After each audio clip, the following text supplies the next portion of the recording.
Hey, welcome to ProTech Coach. This is our third installment on taking the field with Gmail. Today we're going to be talking about filters. This is going to work in combination with yesterday's game plan, which was about labels. So today we're going to tie these things together. Each of these in the series builds on the other. So with no further ado, let's dive into the power of filters combined with labels. This is important. You want to try and get a hold of this and use it and automate the organization of your email to fight email overload. All right, let's go. Filters really work best when you have something to filter into.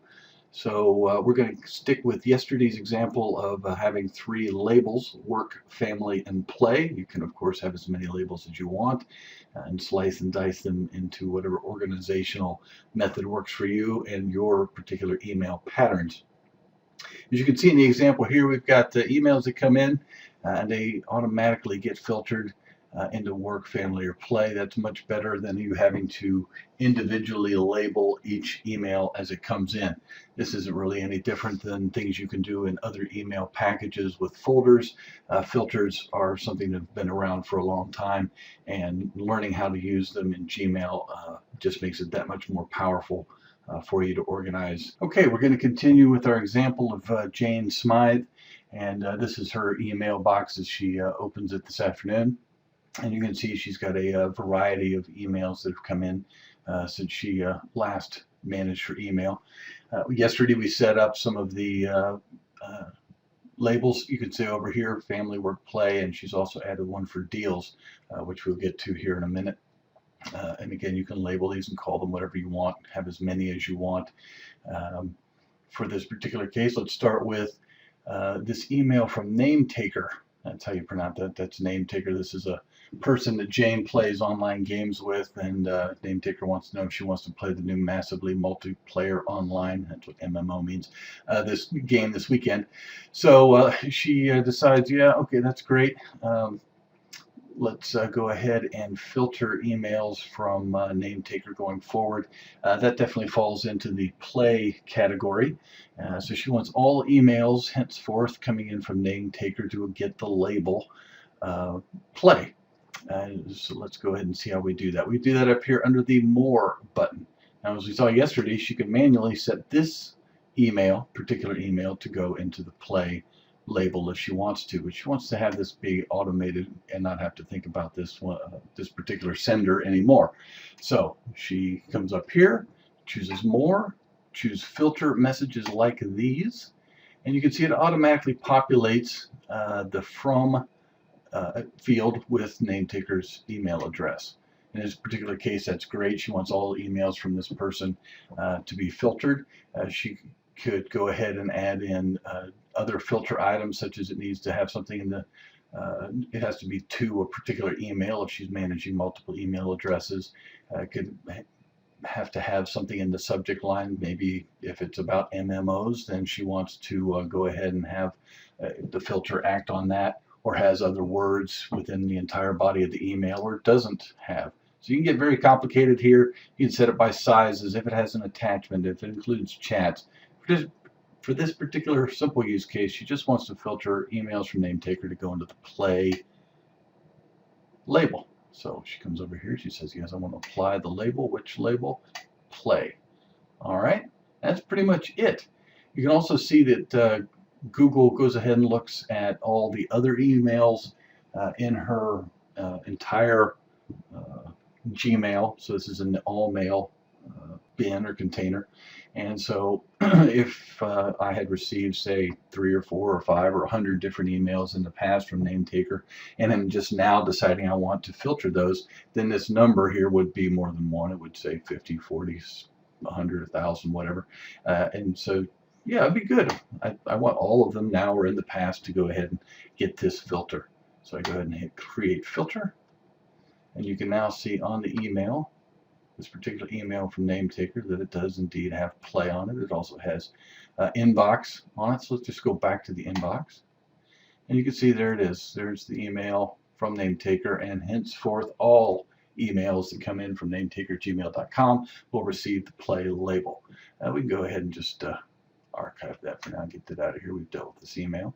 Oh, here's a why does name taker, out of all these emails, why does it have this little yellow thing next to it? Well, this is an importance indicator. So you can turn this on or off for any given email.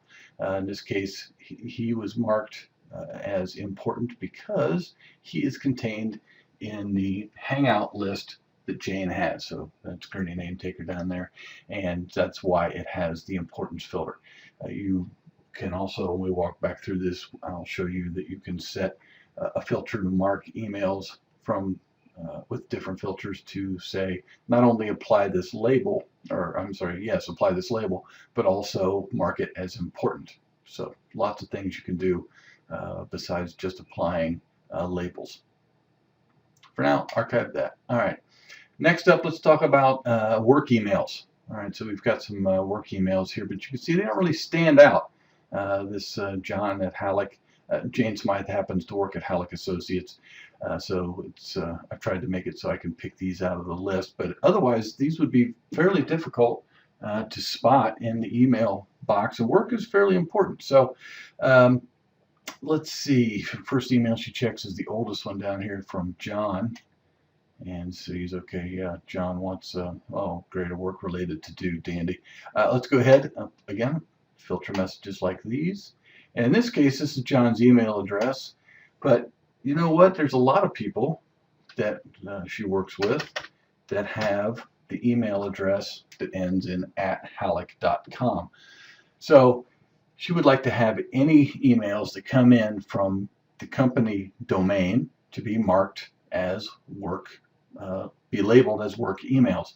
So you can use a wildcard if you're not a long-time computer data search person. You may not be familiar with the asterisk or the star being referred to as a wildcard, but what it basically says is just it is what kind of like what it sounds like. It's a wildcard. It's a placeholder, and this basically says anything, any name, John, Larry, Curly, Mo, boss, newsletter at, it doesn't matter, but anything that is going to be in front of @halleck.com or anything, any email that's going to end in @halleck.com, that's what I want to filter on.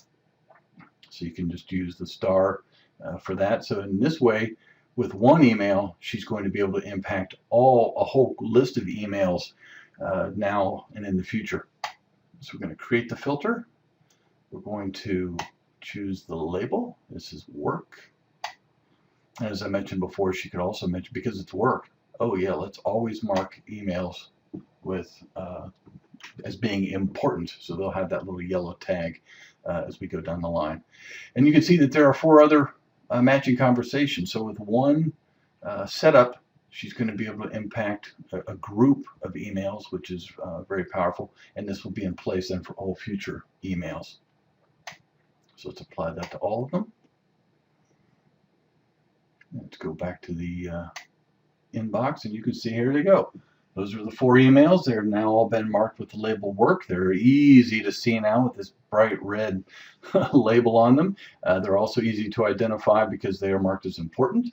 And now she can go ahead and work through her emails, read them and file them. Yeah, that's great. Good to know. Super.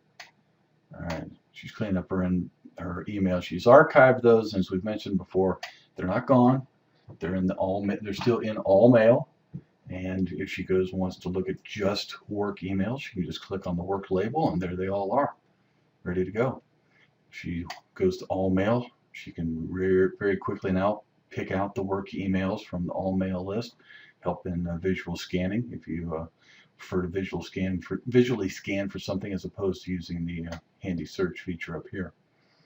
All right, let's get back to another example of how to apply a filter. And this is to use this for a group of emails from different senders. All right, so we've got some things that Jane has signed up for. She signed up for Groupon and Daily Steals and Woot, which is just another daily deal site. And she wants these to be all labeled as deals. She already created a label called deals. So she selects all of them. So this is how you can do this from a pick list out of your inbox or a group of emails. She still selects the More button, selects filter messages like these, and you can see all of the emails of those 4 emails that she selected are now up here. Actually, there's only 3 because 2 of the emails were both from the Groupon. So all of them got pre-filled. Yes, that's what I want to do. Create the filter with those email addresses. Let's apply the label deals. Let's apply it to all the matching. And there you go. Good to go. Easy to see as we're ready to roll. And she could also go ahead and set a filter for, again, all of those email addresses. And say, you know what? I really don't even want deals to clutter up my inbox. As you can see, just having signed up recently, she's already beginning to get a flood of these kinds of emails. So another filter you can say is skip the inbox, and we've already done the apply the label. You could choose to do it again, so you could do it all in one setting, and create the filter. And you can see they've just gone from the inbox, not in the inbox, but they are in deals. And you can see the difference. Notice how deals has got the 4 next to it. And here, let's get back into inbox. You can see how it's bold. Well, that means that there are unread emails. There are 4 unread emails in the deals folder. So that serves as a visual clue. Again, oh wow, I need to check some deals. Some new deals came in, but I don't need to let it disrupt my day, my flow of work. I don't need to be distracted by having these in my email boxes and trying to deal with them. Let's actually go ahead and mark those all as red. Yeah, okay, good. Now, one last example for importance. I think we probably already showed this in the previous example, but just to iterate or reiterate how to set importance. So again, we're going to take this one email, filter message. Anything that comes in from Tim, he's a buddy, and I want those all to be important. I don't even really need to be a label for this particular case. We're going to go ahead and say mark it as important. And sure enough, there's the importance flag right there on it. Go ahead and archive it. We're done. We have processed our email. Going forward, let's see how this works with incoming emails that we've set filters for. Let's go ahead and send a message to Jane from her boss.